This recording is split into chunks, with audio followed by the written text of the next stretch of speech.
Wall Street Journal decided, all right, let's assign someone this piece. Can we look? It's almost like something we do, at CNBC once in a while. Investors are reconsidering how they trade big technology stocks.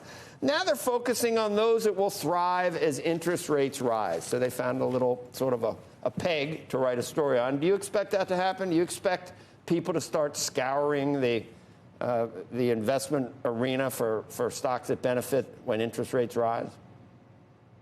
Good morning. And I do, I think that that's a great point when we hear about inflation risks and rates rising, we sort of see this panic and investors will sort of rotate their portfolios to stocks that do well in high interest rate environments.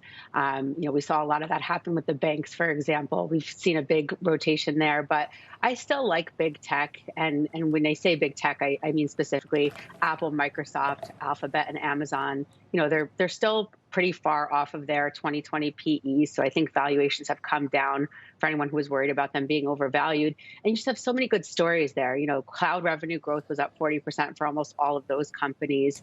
Some of them are in advertising. Some of them are in the metaverse. Some of them are Web 3.0, augmented reality, consumer discretionary. And I think that these are all part of secular growth trends for the future. These companies are plush with cash. I don't think, 2% 10-year matters that much. Inflation, I think they passed on to the consumer, which will likely continue spending and has, loads of savings sitting on the sidelines. So I still like picking those stocks and access to big tech in my portfolio. We also now can bring in Sarah Kunst, managing director at Cleo Capital. So Sarah, can you describe the type of company that we're talking about here where I guess pricing power would be needed to benefit with higher rates because you're talking about inflation. But how do you minimize the margin squeeze as a company and benefit from inflation?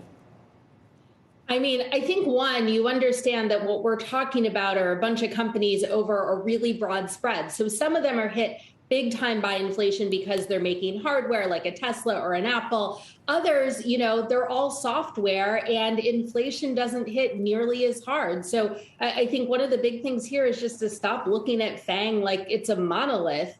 There's a lot of different kinds of companies in there in the tech space. So who can benefit and who's really, really hurt by higher inflation or higher interest rates in technology, Sarah?